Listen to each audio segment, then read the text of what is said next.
ఎందుకంటే చాలా ఇంపార్టెంట్. చాలామంది ఊర్లలోకి వెళ్ళి వచ్చి బాక్స్ తెచ్చుకొని అక్కడ కడుపుటం నీళ్లు ఉండవు. ఎంత దరిద్రం అంటే ఏ లైబ్రరీలో కనీసం వాష్రూములు, కనీసం అమ్మాయిలు పోవడానికి భయపడే పరిస్థితి ఉంది. దాని మీద మీరు చర్యలు తీసుకోవాలి. అన్ని లైబ్రరీలు బాగు చేయాలి. ఫస్ట్ ఆ రియాజ్ అనే వ్యక్తి లైబ్రరీ అధ్యక్షుడు ఏంటి కానీ ఎన్నడూ సమస్యల మీద ఒక్కరోజు మాట్లాడాల. ఇది ఎందుకంటే లైబ్రరీలో మీటింగ్ పెట్టారు. నిన్న మీరు వచ్చిన తెల్లారి హెచ్చరిక బోర్డులు పెట్టారు. సరే మీరు చెప్పిరా, ప్రభుత్వం చెప్పిందా, ఎవరు చెప్పారో కానీ హెచ్చరిక బోర్డులు తీసేయడం అనేది సంతోషదాయకమే. ఎందుకంటే మనకు గ్రంథాలయాలే ఉద్యమ కేంద్రాలు. తెలంగాణ సాయుధ పోరాటం అక్కడికి వెళ్ళి పుట్టింది. 69 ఉద్యమం లైబ్రరీకి వెళ్ళి పుట్టింది. 52 ఉద్యమం సిటీ కాలేజీలో పుట్టింది. 2000 తర్వాత కేసీఆర్ పడుకున్న కేసీఆర్ నిలబెట్టి కూసబెట్టింది కూడా ఆర్ట్స్ కాలేజ్. మరి ఆర్ట్స్ కాలేజ్ ముందు ఇనుప కంచెలు ఎందుకు మరి చెప్పండి మీరు? ఆర్ట్స్ కాలేజ్ ముందు ఇనుప కంచెలు వేశారు. ఇవాళ ఇనుప కంచెలు అవసరమా? మరి తీపిచ్చే ప్రయత్నం చేయని చెప్తున్నా. ఈ ప్రధాన సమస్యలు. ఇంకోటి ఏంటంటే అసలు మీ ప్రభుత్వం కాడ ఉద్యోగాల లెక్కలు ఉన్నాయా లేవో ఫస్ట్. ఇప్పుడు 2 లక్షల ఉద్యోగాలు అన్నారు కదా, ఎన్నికల మేనిఫెస్టోలో 2 లక్షల ఉద్యోగాల ప్రకటన వచ్చింది. మరి ఏ లెక్కలు లేకుండా మీరు ఎట్లా మేనిఫెస్టో ఎట్లా ఇచ్చారు? మేనిఫెస్టో గంగలో కలిసింది. డిసెంబర్ 9లోగా 2 లక్షల ఉద్యోగాలు ఇస్తామని చెప్పేసి సోమాజీ ప్రెస్ క్లబ్లో మీరు మేనిఫెస్టో చాలా నీట్గా రాశారు కదా. మీకు భగవద్గీతలాగా పాటిస్తారా? మీరు దాన్ని తీర్చి పక్కన పెట్టడానికి మేనిఫెస్టో ఇచ్చారా? మేనిఫెస్టో ఒకసారి చూపెట్టండి. దాంట్లో 2 లక్షల ఉద్యోగాలు ఇవ్వలేదంటారు. కనీసము మీ నాయకులు మాట్లాడేటప్పుడు అసలు ఆ మేనిఫెస్టో చూసుకొని ప్రెస్ కాన్ఫరెన్స్ ఇవ్వండి. ఎందుకంటే మీరు మొన్న ఇచ్చిన ఒక వీడియోలో కూడా అదే సమాచారం దొరికింది. నేను ఇప్పుడు వస్తేప్పుడు వీడియో చూస్తే దాంట్లో మీరు సంవత్సరంలో 2 లక్షల ఉద్యోగాలు మేము ఇస్తామని చెప్పలేదని మీరే చెప్పారు. ఎందుకంటే కనీసము మేనిఫెస్టో చూసుకొని మాట్లాడాలని క్లారిటీగా చెప్తున్నా. అంటే మిమ్మల్ని ఇబ్బంది పెట్టాలనే ఉద్దేశం కాదు, ఉండే వాస్తవాలు చెప్పే ప్రయత్నం చేస్తూ ఉన్నా.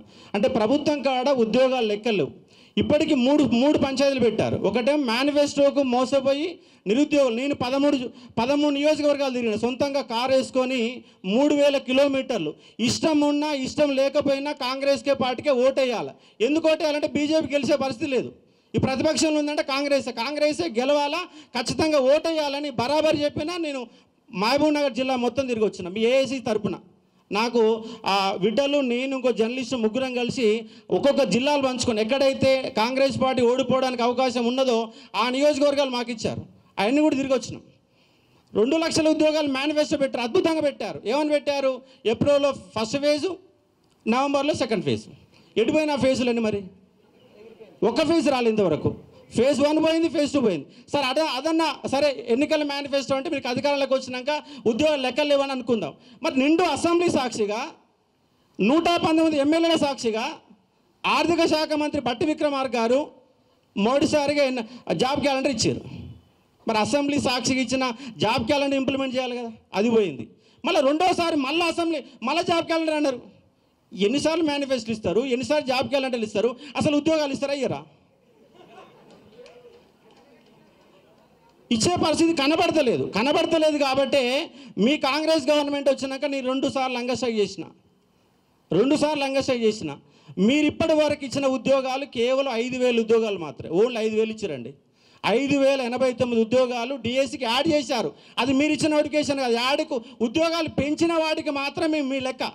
ఎందుకంటే కానిస్టేబుల్ నోటిఫికేషన్ మీరు ఇవ్వలేదు, ఎగ్జాము మీరు పెట్టలేదు, గ్రౌండు మీరు పెట్టలేదు. ఏది పెట్టకుండా ఉద్యోగాలు మీ ఎట్టయితాయి? నియామక పత్రాలు మాత్రమే చేస్తే ఉద్యోగాలు మీ అకౌంట్లో పడతాయా? లేదు. మీ ఉద్యోగాలు మీరు చెప్తున్నారు. మరి ఎన్నికల మేనిఫెస్టోలో టీఆర్ఎస్ పార్టీ ఇచ్చిన ఉద్యోగాలే మేము ఇస్తున్నామని చెప్పిరా? మీరేమన్నా చెప్పలే కదా. వాళ్ళు ఇస్తున్న ఉద్యోగాలు మేము కల్పిస్తామని ఎక్కడ చెప్పలే. వాళ్ళు ఇచ్చిన ఉద్యోగాలు మీ అకౌంట్లో వేసుకున్నారు. ఎందుకంటే ఎస్ఐ కానిస్టేబుల్ నోటిఫికేషన్ ఇచ్చింది గత గవర్నమెంటే, ఎగ్జామ్ పెట్టింది గత గవర్నమెంటే, గ్రౌండ్ పెట్టింది గత గవర్నమెంటే, పత్రాలు మాత్రమే ఇచ్చిండు రేవంత్ రెడ్డి గారు. రెండో అంశం, గురుకులాలు 9000 ఉద్యోగాలు వేశారు. 9000 ఉద్యోగాల సంబంధించి ఎగ్జామ్ పెట్టింది గత గవర్నమెంటే, నోటిఫికేషన్ ఇచ్చింది గత గవర్నమెంటే, రిజల్ట్ ఇచ్చింది గత గవర్నమెంటే. కేవలం పత్రాలు ఇచ్చారు. ఆ పత్రాలు కూడా మీరు పార్లమెంట్ ఎన్నికల కోసం డిఎల్ ఇచ్చిన తర్వాత జేఎల్ తర్వాత పీజీటీ, టీజీటీ ఇట్లా పైకి వెళ్ళి ఇవ్వాలా. కానీ మధ్యలో పీజీటీ ఇచ్చారు. ఎందుకు ఇచ్చారంటే డిఎల్కి డెమో పెట్టాలి, దానికి ఇంటర్వ్యూ ఉంటుంది. జేఎల్కు డెమో ఉంటే ఇంటర్వ్యూ ఉంటుంది. అవి పెడతాను ఇంకో నెల రోజులు పడుతుంది. నెల రోజుల్లోగా మీ ఉద్యోగ పత్రాలు ఇవ్వాలి కదా. అంటే రేవంత్ రెడ్డి ఎన్నికల ముందు కోసమే, మేము ఉద్యోగాలు చెప్పుకోవడం కోసమే మీరు వాళ్ళ గురుకులాలలో 2500 ఉద్యోగాలు మిగిల్చుకున్నారు. ఇవాళ 2500 ఉద్యోగాలు మిగిలిపోయినాయి. 2500 కుటుంబాలు వాళ్ళని మీరు సర్వనాశనం చేసి పడేశారు. ఎందుకంటే ఉద్యోగాలు వస్తాయని చెప్పేసి రాసిరు, 1:2 లిస్టులో ఉన్నారు, పత్రాలు ఇచ్చారు, సర్టిఫికేట్ వెరిఫికేషన్ అయిపోయింది, అన్నీ అయిపోయినాయి. కానీ ఉద్యోగాలు మాత్రం రోడ్డు మీద ఇందిరా పార్క్ 5 సార్లు ధర్నా పెట్టారు. రేవంత్ రెడ్డి గారి ఇంటికి ముట్టడి కూడా 10 సార్లు ముట్టడి చేశారు. అయినా కూడా వాళ్ళ గోస ఇంతవరకు పట్టించుకున్నోడే లేడు. ఎస్ఐ కానిస్టేబుల్ 3500 ఉద్యోగాలు మిగిలిపోయినాయి. గ్రూప్ 4లో 3500 ఉద్యోగాలు మిగిలిపోయినాయి. మీరు ఇచ్చిన 60,000 ఉద్యోగాలు అని చెప్తారు కదా, మీరు 60,000 ఉద్యోగాలు ఇవ్వలే, 10,000 ఉద్యోగాలు మిగిల్చుకున్నారు. మీరు వాస్తవంగా చెప్పండి, 10,000 ఉద్యోగాలు మిగిల్చుకున్నారు, కొత్త ఇవ్వాల. సర్టిఫికేట్లు ఇచ్చేసి పత్రాల సీఎం అంటే ఎట్లా చెప్పండి మీరు? రేవంత్ రెడ్డి గారిని మేము ప్రెస్ క్లబ్లలో మాట్లాడి ఆడ మాట్లాడి ఈడ మాట్లాడి కాంగ్రెస్ పార్టీని గెలిపిస్తే ఇవాళ పత్రాల సీఎం అయిపోయింది రేవంత్ రెడ్డి గారు. మీ గౌరవ భావంతో మేము కాంగ్రెస్ పార్టీని గెలిపిస్తే ఇవాళ అందరికంటే మోసపోయినోడు ఎవడంటే నిరుద్యోగి. అది టీఆర్ఎస్ గవర్నమెంట్ కావచ్చు, మీ గవర్నమెంట్ కావచ్చు, ఏ గవర్నమెంట్ అయినా మోసపోయింది మాత్రం నిరుద్యోగం మోసపోతున్నాడు. మరి ఎన్ని రోజులు మా బతుకులు ఇట్లా? మరి దీని పరిష్కారం ఏంటి? పరిష్కారం ఏంటంటే నేను కొన్ని సూచనలు చేస్తాను, మీరు ఇంప్లిమెంట్ అయితే చేతనైతే చేయండి, లేకపోతే లేదు. ఫస్ట్ ఇవాళ తెలంగాణలో నాన్ ముల్కీ గో బ్యాక్ మూమెంట్ మళ్ళీ ఒకసారి రావాలా. అది 100% అవసరం. ఎందుకంటే వాళ్ళు హైదరాబాద్ అనే మహానగరంలో 70% ఉద్యోగాలు నాన్ లోకల్ చేతులు ఉన్నాయి, 70% ప్రైవేట్ ఉద్యోగాలు. వాళ్ళ మొత్తం సాఫ్ట్వేర్ ఉద్యోగాలు మొత్తం ఆంధ్రలో చేతులు ఉన్నాయి.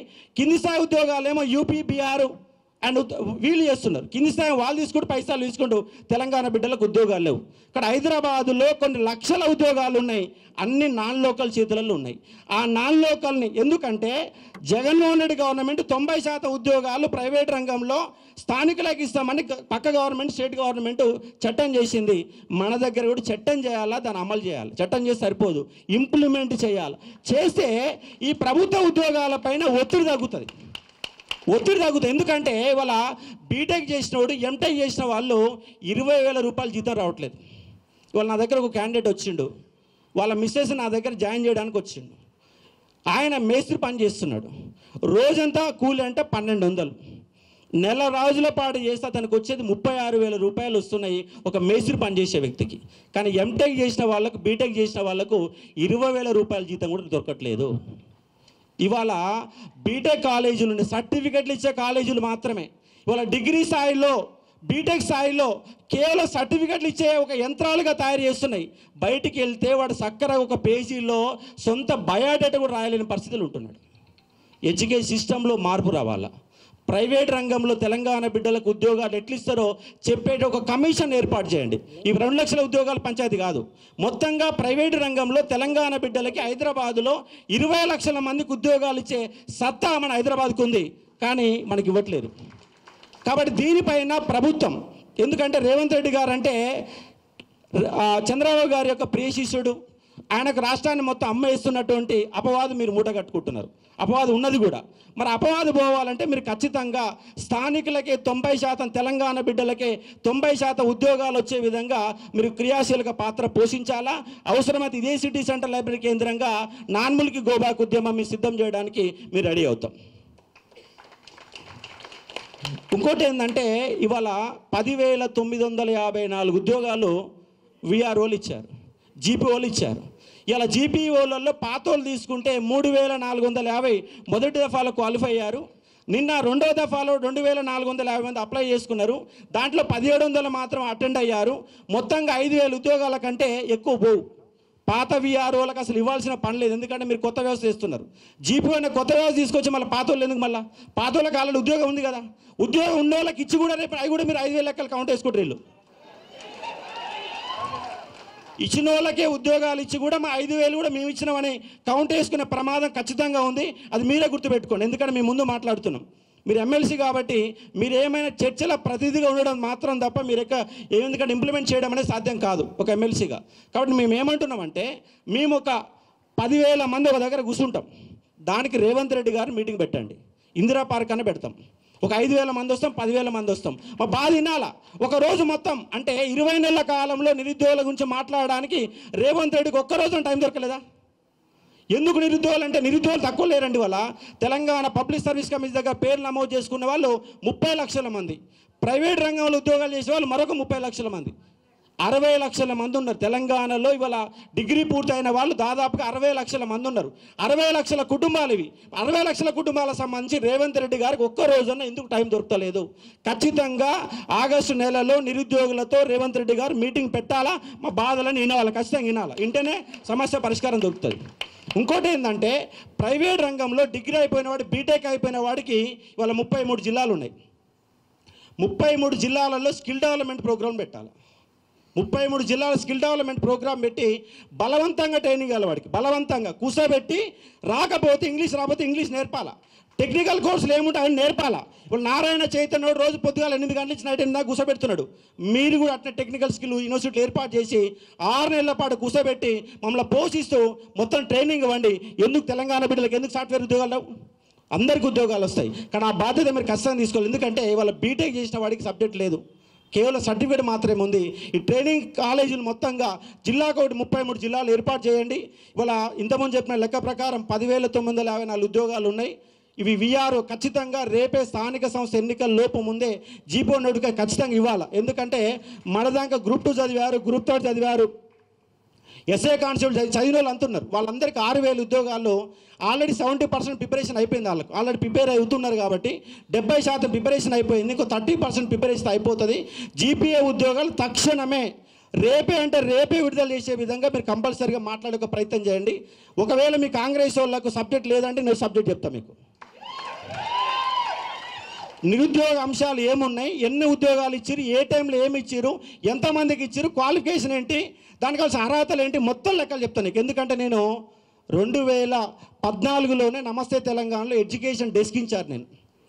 మీరు అప్పుడు ఆర్టికల్ రాసినప్పుడు కూడా నేను సొంతంగా ఆర్టికల్ పెట్టోని. మీరు నల్గొండ జిల్లాకు వచ్చిన ప్రతిసారి నేను నమస్తే తెలంగాణలో ఫస్ట్ పేజీలో పెట్టోని. ఎందుకంటే నాకు యూనివర్సిటీ అంటే అభిమానం, తెలంగాణ బిడ్డలంటే అభిమానం. యూనివర్సిటీకి వెళ్ళి ఎవరు వచ్చినా ఫస్ట్ పేజీలో పెట్టాను నేను, ఎవరు వచ్చినా ఫస్ట్ పేజీలో పెట్టాను. ఎందుకంటే ఉద్యమంలో ఉస్మానియాలో పిహెచ్ చేసిన వ్యక్తిగా నాకు అనుభవం ఉంది కాబట్టి ఉద్యోగాలపైన మీరు చర్చకి ఏడబెట్టమని నేను రెడీగా నేను వస్తాను. కాబట్టి ఖచ్చితం మొన్ననే మరి గ్రూప్ 2 మన దాకా సర్టిఫికేట్ వెరిఫికేషన్ అయిపోయింది. ఇంతవరకు వాళ్ళకు ఉద్యోగాలు ఇవ్వాల. రేపంటారు మాపంటారు. వచ్చినప్పుడు ఒక లెక్క చెప్తారు, ఆ సీట్లకు పోయినాక మరొక లెక్క చెప్తారు. ఇవాళ బుర్రా వెంకటేశం గారు ఏమన్నారు, పైకెళ్ళి కింది చెప్తా ఉన్నారు. గ్రూప్ 2 అయిపోకముందే గ్రూప్ 3 మన సర్టిఫికేట్ వెరిఫికేషన్ మొదలు పెట్టారు. మేము గట్టిగా డిమాండ్ చేస్తే మళ్ళీ గ్రూప్ 3 ఆపి కూడా నెల రోజులు అవుతుంది. ఎందుకు సర్టిఫికేట్ వెరిఫికేషన్ చేస్తలేరు? ఇంకా గ్రూప్ 2 ఆన్నే ఆపారు, గ్రూప్ 3 ఆన్నే ఆపారు. గ్రూప్ 1 కోర్టులో కేసు ఉంది. ఏమంటే బల్మూరి వెంకట్ కానీ, రియాజ్ కానీ, మానవతరాయి అండ్ ఇంకోళ్ళ పేరు చెనగాని దయాకర్, ఈ నలుగురే 10 సార్లు మాట్లాడుతూ అబద్ధాలు చెప్తున్నారు. మీరు మాట్లాడకపోతే మాట్లాడకండి, అబద్ధాలు చెప్పకండి. రేపు ఇది వస్తుంది, ఎల్లుండి ఎందుకు రేపు? మీరు ఆల్రెడీ ఎన్నికల మేనిఫెస్టోలో డిసెంబర్ 9లోకి ఇస్తామని చెప్పారు. డిసెంబర్ 9లోకి ఇస్తామని చెప్పి ఆల్రెడీ అయిపోయింది. అయిపోయినాక మళ్ళీ త్వరలో పదవి ఎందుకు? మళ్ళీ ఎన్ని రోజుల పాటు జరుపుతారు? ఇంకా వీళ్ళు మాట్లాడొద్దని చెప్పండి, పార్టీ పరంగా ఆదేశాలు ఇవ్వండి. ఎందుకంటే వాళ్ళు తప్పుడు సమాచారం ఇస్తారు. కనీసం మరి ప్రెస్ మీట్కి వచ్చినప్పుడు ఆ మేనిఫెస్టో చూడమని, జాబ్ క్యాలెండర్ చూసి ఎప్పుడు ఇస్తామని లెక్కలతో సహా చెప్పండి. ఒకళ్ళు 20,000 అంటారు, ఒకళ్ళు 30,000 అంటారు, ఒకళ్ళు 40,000 అంటారు, ఒకళ్ళు 1,00,000 అంటారు. అంటే కనీసం మంత్రులు కూడా అవగాహన ఉండదా? పొన్నం ప్రభాకర్ ఏమో 1,00,000 ఉద్యోగాలు అంటాడు, పొంగులేటి సుధాకర్ ఏమో 20,000 ఉద్యోగాలు అంటాడు. అంటే మంత్రులకు కూడా కనీసం మీ మేనిఫెస్టో మంత్రులను చదువుకురా లేదా? ఇంత ఘోరమైతే అంటే చెప్పండి నిరుద్యోగ సమస్య. కానీ నిరుద్యోగ సమస్య పరిష్కారం కావాలి. మేము ఏమంటున్నామంటే రేపు మాపు 6,000 ఉద్యోగాలు 10,000 ఉద్యోగాలు ఇచ్చేస్తే వీళ్ళు నిమ్మలం బట్టి అయిపోదు. ఎందుకంటే 30 లక్షల మంది మీరు ఇచ్చే ఉద్యోగాలు మహా అయితే ముస్లింకి 1,00,000 ఉద్యోగాలు ఇస్తారేమో నాకు తెలిసి, గొప్పగా ఇస్తే. ఎందుకంటే మీరు ఇచ్చింది ఇప్పటికి 5,000, ఇంకా ఇస్తే ఇంకో 50,000 ఉద్యోగాలు ఇస్తారు, 60,000 ఉద్యోగాలు ఇస్తారు. మీరు ఎట్టి పరిస్థితుల్లో 2 లక్షల ఉద్యోగాలు ఇస్తారు నమ్మకం ఎవరికైనా ఉన్నదా? ఎక్కడన్నా ఉన్నదా? మరి ఏం చేయాలి 2 లక్షల ఉద్యోగాల కోసం? మరి ఏం చేయమంటారు మీరు చెప్పండి అన్న. మీరు లీడరే, ఉద్యమ లీడరే కదా. 2 లక్షల ఉద్యోగాల కోసం మమ్మల్ని ఏం చేయమంటే అది చేస్తాం. మీరే మాట్లాడాలి, మీరే చెప్పాలి. అది వినటానికే నేను ఉన్నది ఇప్పుడు. కాదన్నా, నువ్వు కూడా ఉద్యమకారుడు కదా. ఉద్యమకారుడు కానీ ఇప్పుడు ప్రభుత్వంలో ఉన్న కదా, మీ తరఫున కాకుండా మీది వినడమే నా బాధ్యత. నేనేమంటున్నా అంటే మా 2 లక్షల ఉద్యోగాల కోసం మీరు ఆమరణ నిరాక్ష మొదలు పెట్టండి. అది ఇవ్వనప్పుడు ప్లాన్ చేస్తా. కానీ ఇప్పుడు నీదంతా నాకు ఎందుకంటే సమాచారం కావాలి కాబట్టి నువ్వు మొత్తం మాట్లాడు. నేనేమంటున్నా అంటే మాకు 2 లక్షల ఉద్యోగాలు ఎప్పుడు ఇస్తారు? టైం బ్యాండ్ పెట్టండి. నేను మాట్లాడేటప్పుడు అదంతా చెప్తా, కానీ మీది మొత్తం మీ డేటా మీరు మీ కడుపులో ఏముందో మొత్తం నాకు ఇచ్చేస్తే ఫస్ట్ నేను రాసుకోవాలి. ఏమేమి సమస్యలు ఉన్నాయో మీరు ఆవేదనతో చెప్పినా, ఆక్రోశంతో చెప్పినా, కోపంతో చెప్పినా, ఎట్లా చెప్పినా నాకు కావాల్సింది సమాచారం కావాలి. ఎందుకంటే కూల్గా వింటా. దీని తర్వాత నేనేం చేయాలనో ఒక 5 నిమిషాలు చెప్తా అంతే. నేనేమంటున్నంటే నేను కాంగ్రెస్ పార్టీ తరఫున ప్రచారం చేసినంటే గెలవాలని చేసిన, ఓడిపోవాలని చేసిన. డెఫినెట్గా నువ్వు చేసింది తెలుసు, బ్యాక్గ్రౌండ్ ఏం చేసిందో కూడా నాకు తెలుసు. అన్నీ చేసినాం.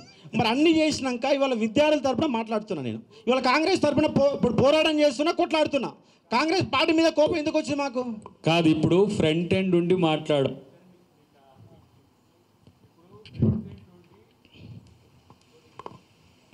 ఫ్రంట్ ఎండ్ ఉండి ఇప్పుడు మాట్లాడే హక్కు కూడా అందుకే కలిగి ఉన్నావు. లేకపోతే నువ్వు చెప్పినా మేము వినడానికి అవకాశం ఎందుకు డోపు అంటే నువ్వు కొట్లాడినావు కాబట్టి, వాళ్ళ తరపున కొట్లాడినావు కాబట్టి బాధలేందో నీకు తెలిసినంతగా ఇంకెవరికి తెలియజేయబట్టి ఎక్కువ వినాలని కూడా నేను కూల్గా ఉంటున్నా అంతే. అందుకే నేను ఏమంటున్నావు అంటే మీకు ఇప్పుడు స్థానిక సంస్థ ఎన్నికల్లోగా చాలామంది ఎక్కువ మంది ప్రిపేర్ అయ్యేటట్టు ఉద్యోగాలు ఖచ్చితంగా ఇవ్వాల్సిందే. దాంట్లో ప్రధానంగా ఇమీడియట్ తక్షణమే ఇవ్వడానికి అవకాశం ఉంది, మీకు అవసరం కూడా ఉంది. ఎందుకంటే మొన్న 11 లక్షల అప్లికేషన్లు వచ్చినాయి. ఏది మన మన గ్రామాలలో భూ సమస్యలకు సంబంధించి 11 లక్షల అప్లికేషన్లు వచ్చినాయి.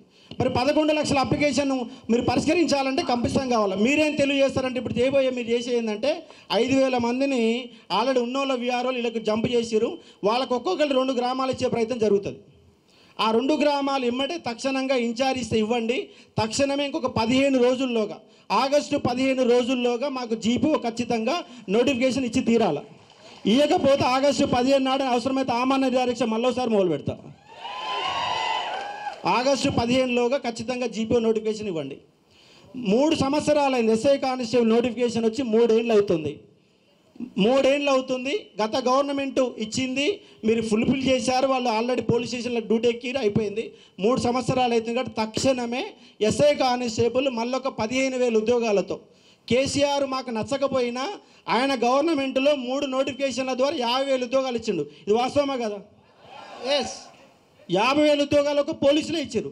మీరు కనీసం 15,000 ఇవ్వకపోతే ఎట్లా మరి? ఖచ్చితంగా 15,000 ఉద్యోగాలతో పోలీస్ రిక్రూట్మెంట్ బోర్డు ఏర్పాటు చేయండి. ఇంకోటి ఏంటంటే పోలీసులు ఎక్కువ పెడితే మీకే కష్టం. కానీ మాకు ఇబ్బంది ఏం లేదు. మాకు ఉద్యోగాలు వస్తే మీ పోలీసులు ఎంత ఇబ్బంది పెట్టినా కూడా భరిస్తాను. నాకు ఆల్రెడీ 18 కేసులు ఉన్నాయి. ఇంకో 18 అవుతాయి, అంతకంటే ఎక్కువ ఏం కాదు. మూడవ విషయం ఏంటంటే డిఎస్సి. ఎక్కువ మంది రాష్ట్ర వ్యాప్తంగా ప్రిపేర్ అయ్యేది డిఎస్సి. మీరు ఏమన్నారంటే 25,000 మెగా డిఎస్సి వేస్తామన్నారు. మీరు కలిపింది కేవలం 5,000 ఉద్యోగాలు మాత్రమే కలిపారు.